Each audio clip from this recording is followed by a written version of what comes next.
I'm grateful for all the elected officials that are here, members of Congress, not just our 2 U.S. senators, to members of the California legislature for having the courage of their convictions, for standing tall and standing firm, to recognize today is Liberation Day in the state of California. And as Senator Schiff said, Donald Trump, you have poked the bear, and we will punch back. Here's the good thing about California, folks. We're the size of 21 state populations combined. We're the 4th largest economy in the world. We're not a small, isolated state. I know they say don't mess with Texas. Well, don't mess with the great Golden State.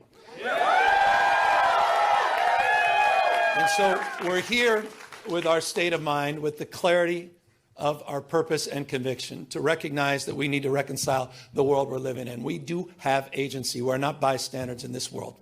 We can shape the future, and that's what we intend to do today. We're here because Donald Trump, on January 6th, tried to light democracy on fire, tried to wreck this country, tried to steal an election, as Alex just said, by trying to dial in for 11, almost 12,000 votes. And here we are, in open and plain sight, before one vote is cast in the 2026 midterm election.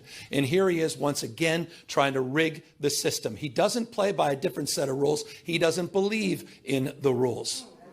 And as a consequence, we need to disabuse ourselves of the way things have been done. It's not good enough to just hold hands, have a candlelight vigil, and talk about the way the world should be.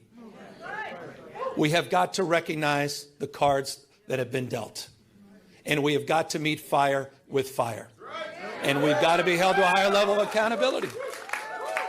So that's what this is about. It's not complicated. We're doing this in reaction to a president of the United States that called a sitting governor of the state of Texas and said, find me 5 seats. We're doing it in reaction to that act. We're doing it mindful of our higher angels and better angels. We're doing it mindful that we want to model better behavior, as we've been doing for 15 years in the state of California with our independent redistricting commission. But we cannot unilaterally disarm. We can't stand back and watch this democracy disappear. We can't stand back and watch this democracy disappear district by district all across this country, not just in Texas, but in Missouri, where J.D. Vance went just a week ago, in Indiana, in places like Ohio, in places like Florida. We need to stand up, not just California. Other blue states need to stand up. We need to be firm in our resolve.